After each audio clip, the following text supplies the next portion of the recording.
Là, on va y aller acheter à manger et tout. Donc là, c'est carré. On va y aller manger les kebabs. Et le budget, c'est 40 euros. On doit utiliser que 8 euros par personne. Et on est 5. Donc faites le calcul dans votre tête. C'est parti. Wesh les gars, c'est bon. On est venu à Monoprix. Finalement, on a changé de projet.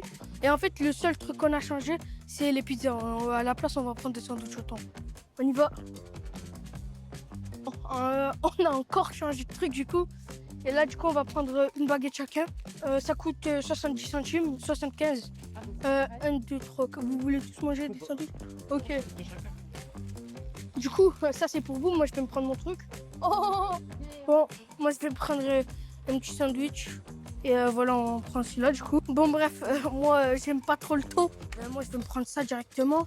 Je vais en prendre 2. Pêche, ouais. Ensuite, il n'y a pas mangue. Mangue, c'est carré. Pêche, mangue, je vais me prendre les 2. Ensuite. Alors, non, mais vous allez prendre une boisson par personne? On a 40 euros. Du coup, il nous reste 35. Il nous reste 35 euros. Ils sont pas Ils collés. sont pas collés de base. Ouais. Bon, c'est carré, on a récupéré les sous pour le petit panier. Et maintenant, on va voir ça fait combien. Hein. Allez, tard plus. Ben là, il nous reste 15 minutes pour y aller jusqu'à là-bas. Voilà, à tout de suite. On va payer tout. On se retrouve après dehors. Ciao. On a des chips naturels comme vous voyez ici. Comment ça se fait, il y a du lait dans les chips? Motard, des céleri, yaourt, lait, sucre, arôme naturel.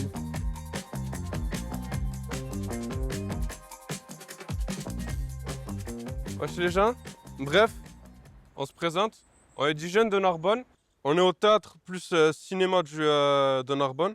Et on va faire un film justement sur notre thématique qui est de nourrir l'avenir. On va partager toute une semaine avec vous à la rencontre des agriculteurs locaux, un cuisinier engagé et une diététicienne et une entrepreneuse dans le secteur du bio. À la fin de la semaine, on va cuisiner un repas équilibré avec des ingrédients locaux à moins de 50 km de Narbonne. Si possible bio pour moins de 6 euros par personne. Tout ça pour moins polluer et soutenir l'économie locale. Parce que c'est bon pour notre santé et pour la planète. Di chiesa che s'intendi la brumo, chiesa che il bruce et un ausel sem plumo, che fatte. Maintenant, on se retrouve au jardin des cheminots, créé en 1942. On va aller interviewer Guy qui tient son potager depuis plusieurs années. C'est parti! Pour ma part, ma parcelle, je l'ai depuis 1974. En quoi les légumes sont meilleurs, monsieur? Il y a déjà une part affective parce que quand on les a fait pousser, on les aime. Et d'autre part, on peut aussi axer sur la qualité des produits. Moi, pour ma part, je fais du bio depuis les années 70. Le mot n'existait pas encore. Là, il y a du chien dent. Si on veut enlever ce chien dent, il faut prendre une bêche et forcer. Si on met du Roundup, avec les 2 doigts simplement, on exerce un doigt et l'autre et ça suffit pour l'activité de la journée. Et ça, c'est la bouteille d'eau pour ramasser les mauvaises herbes, je les mets là-dedans et ensuite je les jette. Si on fait le jardinage sans s'investir physiquement, moi, je n'en vois pas l'utilité, pour ma part. Est-ce que ça nourrirait votre famille ou Ça quelqu'un de la votre entourage? Ça la nourrit lorsque mes enfants étaient encore à la maison. On en a largement au-dessus de nos besoins. Pour vous, qu'est-ce que c'est bien manger? Voilà. Un repas complet à midi, qu'est-ce que vous voulez manger?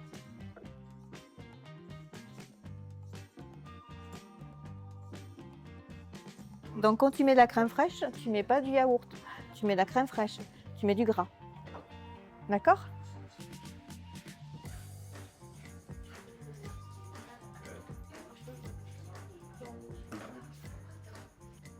Est-ce que vous savez combien il y a de morceaux de sucre dans ça? On pourrait croire 1, 2, 3, 4, 5, 6.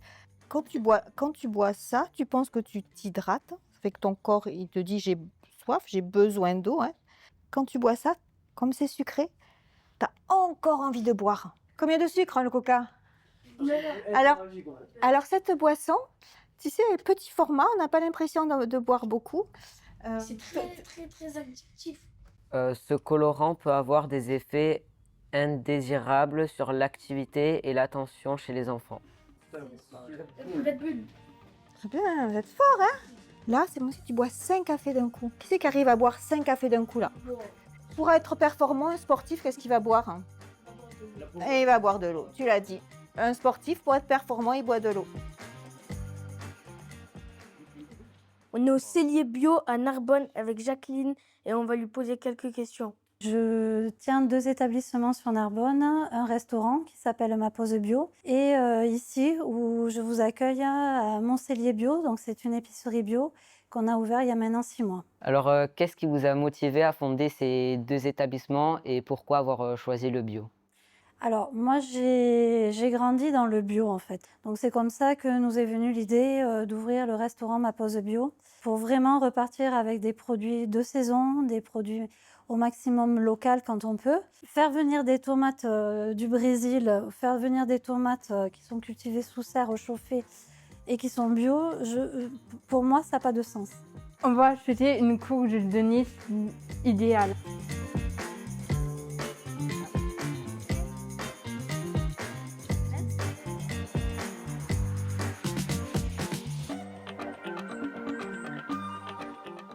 Là, on se trouve au jardin du Ribérote. C'est un terrain qui appartient au Grand Narbonne, une excellente terre à maraîchage. Le jardin idéal, ça fait depuis novembre 2024 qu'on a investi le terrain. Donc ça fait pas tout à fait un an voilà, qu'on a pris en charge ce lieu qui, depuis quelques années, était un peu à l'abandon. Et tous les produits que vous faites, donc j'ai vu qu'il y avait des salades, vous les commercialisez ou vous les gardez un peu pour vous? Non, tout est commercialisé. La première destination, c'est nos salariés, puisqu'on travaille avec des salariés en insertion donc qui connaissent des difficultés financières. Donc l'objectif, c'est quand même qu'ils puissent avoir accès à des légumes frais, de qualité, à un coût raisonnable. Donc nos premiers clients, c'est nos salariés. Et ensuite, on travaille avec tout type de personnes. Donc on a des restaurants privés, on a de la restauration collective, collège, lycée. On fait des marchés aussi de plein vent, à Bages. On a une boutique aussi à Idéal, où on vend à toute personne qui le souhaite. Donc tout le monde peut venir profiter de nos légumes. C'est quoi l'importance de faire du local? L'important de faire du local, c'est que les légumes, ils subissent pas des transports qui les abîment, qui sont coûteux, alors que dans les circuits courts, vous avez des prix pas forcément chers du tout, mais vous avez la qualité, avec les vitamines. Sachant qu'au bout de 24 heures, un légume qui est cueilli, il a perdu la moitié de ses vitamines. La Banque alimentaire de l'Aude, c'est 35 associations, c'est 700 tonnes de nourriture distribuée au travers de ces associations. Donc on a 4500 m² qui nous a été octroyés sur le Ribérote de façon à pouvoir apporter aux associations du Grand Narbonne des produits de qualité, sains, locaux. Il y a aussi un enjeu énorme parce qu'il y a une déprise agricole terrible. Là, on est en train de passer sous la barre des 400 000 exploitants agricoles pour 70 millions d'habitants. Il faut se rendre compte de ce que ça représente. Et sur ces 400 000, on a la moitié qui vont partir à la retraite dans les 5 ans. Donc la question, c'est qui va produire l'alimentation de demain? Pour nous, pas pour exporter, pour inonder des marchés, mais juste pour nous, quoi. Et aujourd'hui, on se rend compte que si ce n'est pas porté, soutenu par des collectivités, par le pouvoir public, eh ben, en fait, ça n'existe pas.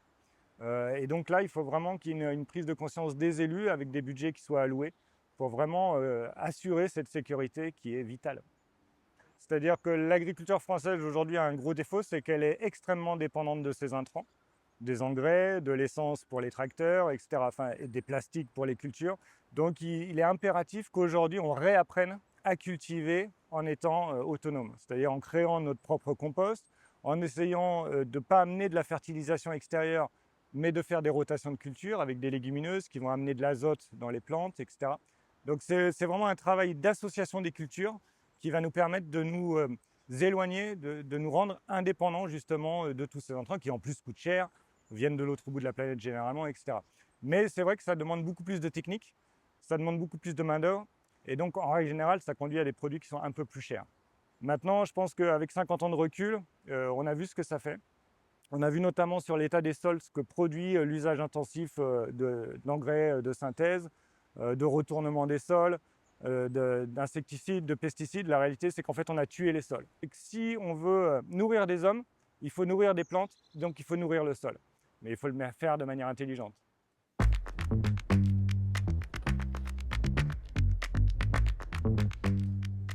Coucou. Là, on se retrouve sur les barques à Narbonne. C'est le marché du jeudi. Mais en fait, comme il y a trop de vent, il n'y a pas de marché. Du coup, on va y aller aux halles pour trouver des produits locaux. Et du coup, pour notre repas, on a besoin de 40 patates, 2 kilos de carottes, De fromage. des olives.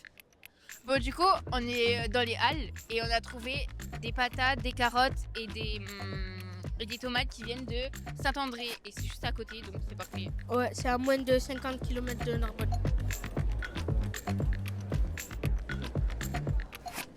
Un, 12.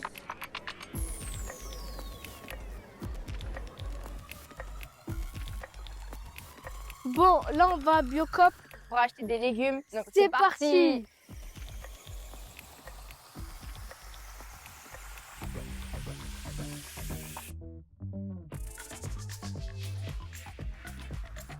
C'est bon, on a trouvé les graines de l'or Minervois. C'est pour mettre sur la salade en décoration.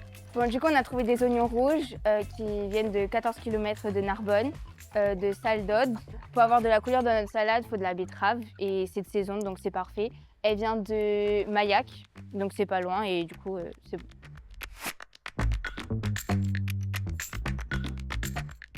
Bon, là, on a trouvé du sel de Gruissan qui est salé. Vite, vite. On n'a pas trouvé de produit animal local, donc, et c'était un peu trop pour notre budget, ça dépassait un peu trop. Du coup, on a décidé de faire du circuit court et on va y aller directement à la ferme. Alors là, c'est bon, on est arrivé au domaine Olivette de l'Angèle. Du coup, là maintenant, on va rencontrer Mathias pour lui acheter les 3 poulets pour demain. C'est parti. D'acheter chez le producteur plutôt qu'au supermarché, c'est moins cher, ça pollue moins et ça s'appelle du circuit court. Direction Les oliviers. Alors moi c'est Mathias et je travaille à l'Olivette de l'Angèle sur Armissan, à côté de Narbonne. Et voilà, et je travaille surtout des oliviers et puis d'autres petites productions autour, voilà, depuis maintenant 20 ans. Je fais que de la vente directe en fait, que ce soit sur l'huile d'olive ou l'auberge du coup. Je ne vends pas à des grossistes ou à des supermarchés ou à des transformateurs. Voilà, moi je transforme moi-même et je commercialise moi-même, quoi. Donc les gens viennent sur place. Principalement pour l'huile d'olive, la charcuterie un peu, les olives, tout ça. Et après, sinon, encore plus direct, je leur vends dans l'assiette, quoi.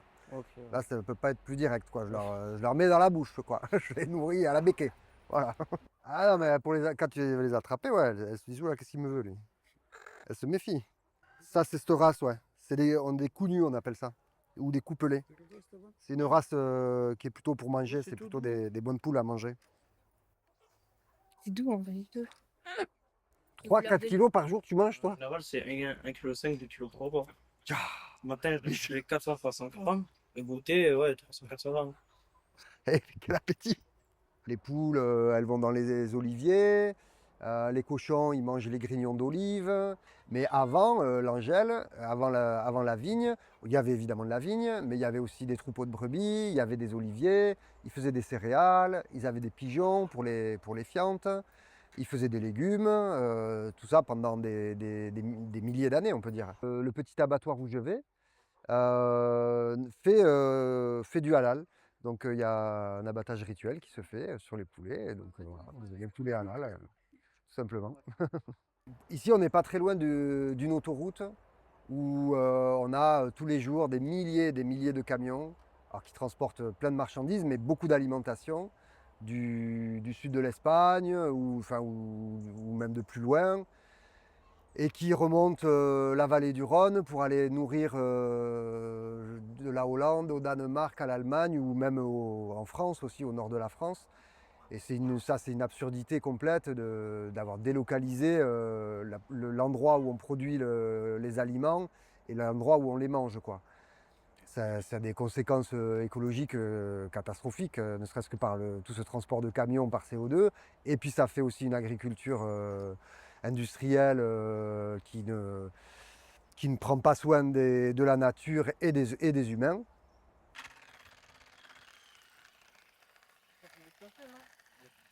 Voilà, là ça fait tomber pas mal de feuilles parce que ça a manqué d'eau. Alors ça fait tomber pas mal de feuilles.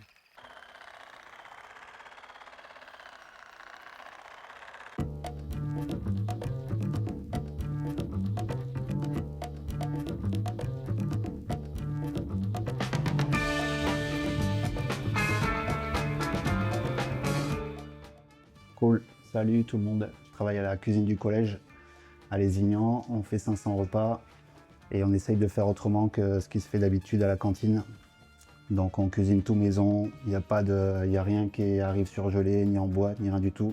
On fait du coup on fait à manger pour 20 personnes, c'est ça? 20 x 6 les jeunes. 120. Ok, ça marche. 120 c'est beaucoup hein, pour faire à manger, hein, pour 20 personnes. Au collège on a 2,20 € par personne. 2,20 €. Dans un resto, allô? Dans un resto là, avec 5 € et quelques, on fait un menu à 30, 40. Mais là, normalement, avec ce prix-là, ouais, on fait un super repas. Donc, on va essayer de faire ça. On va être une vingtaine. Après, moi, je vous cache pas, là, quand je vois ce que je vois là, il y a, à mon avis, il y a à manger pour 30. Éplucher, trier, nettoyer, commencer à couper le poulet pour le faire cuire. Les carottes, j'ai déjà nettoyé, le raisin aussi, les tomates aussi. Ouais, ça, c'est le pilon. Ok, ça marche. À mon avis, lui, il a bien 120 jours. Facile. Ouais. Ok. Les autres poulets qu'on vous sert au KFC et tout ça, ils en ont moitié moins. Du coup, il faut que tu fasses les pommes de terre, il faut qu'elles fassent la même taille. Parce qu'après, quand on met dans le four, si il y en a toutes petites et les grosses ne seront pas cuites, les petites seront cramées. Ok. Et on va faire un peu comme des patates là, tu vois. Ouh là là. Ouh là là. Ça coupe pas ça. Ok. T'as un couteau qui coupe? T'as un fusil? On commence par les cuisses là, facile. Ok, regardez. Vous avez vu? Vas-y. Non, comme ça là, va. Remonte pas le couteau, sinon tu vas le tuer.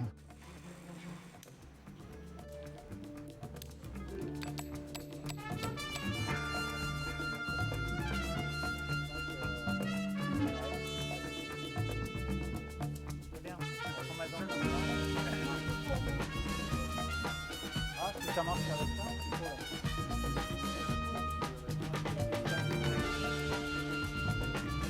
En attendant, il faut faire ça.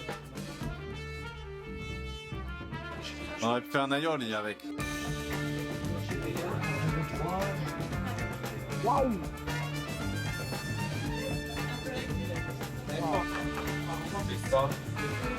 Je suis comme ça, voilà, je fais des...